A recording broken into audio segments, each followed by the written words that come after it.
Hello everyone, இதை நான் முன்னாடியே அப்லோட் பண்ணியிருக்க வேண்டியது. ஆனால் எடுக்க வீடியோ அப்லோட் பண்ணிட்டதுனால இதை சுத்தமாக மறந்துட்டோம். இப்போ நம்ம சன்னா மசாலாவோட ரெசிபி பார்க்கலாமா? மல்லி வந்து 1/2 கிலோ எடுத்துருக்கோம். அதை ஃபஸ்ட்டு பேட்ச் செகண்ட் பேட்சாக போட்டு வறுத்து எடுத்து வச்சுக்கணும். அதை செப்பரேட்டாக ஒரு பாத்திரத்தில் போட்டுக்கணும். நெக்ஸ்ட்டு ஜீரகம் வந்து 50 கிராம் அதையும் வறுத்து வச்சுக்கணும். நெக்ஸ்ட்டு வந்து வெந்தயம் 50 கிராம் வறுத்து வச்சுக்கணும். எல்லாத்தையும் கோல்டிஷாக வறுத்தா மட்டும் போதும், ரொம்ப பிளாக் ஆகிற வரைக்கும் வறுக்க வேண்டாம். நெக்ஸ்ட்டு மிளகு வந்து 25 கிராம் எடுத்துக்கணும். மிளகு நல்லா வெடிக்கிற வரைக்கும் வெயிட் பண்ணிட்டு அதுக்கப்புறம் மாற்றிக்கலாம். நெக்ஸ்ட்டு கடலைப்பருப்பு 75 கிராம். நான் டிஸ்கிரிப்ஷன்லேயே இதோட மெஷர்மெண்ட் கொடுக்குறேன், வேணுங்கிறவங்க செக் பண்ணிக்கோங்க.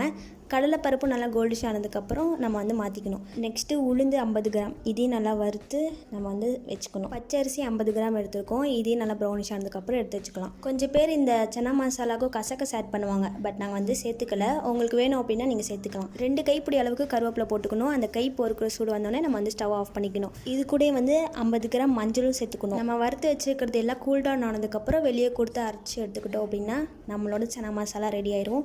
இதை நம்ம கறி போட்டு செய்கிற எல்லா அன்னத்துக்குமே வந்து சூப்பராக இருக்கும். இந்த மாதிரி யூஸ்ஃபுல்லான வீடியோஸ்லாம் பார்க்குறதுக்கு நம்ம சேனலை சப்ஸ்கிரைப் பண்ணாதவங்களும் சப்ஸ்கிரைப் பண்ணி வச்சுக்கோங்க. டாடா.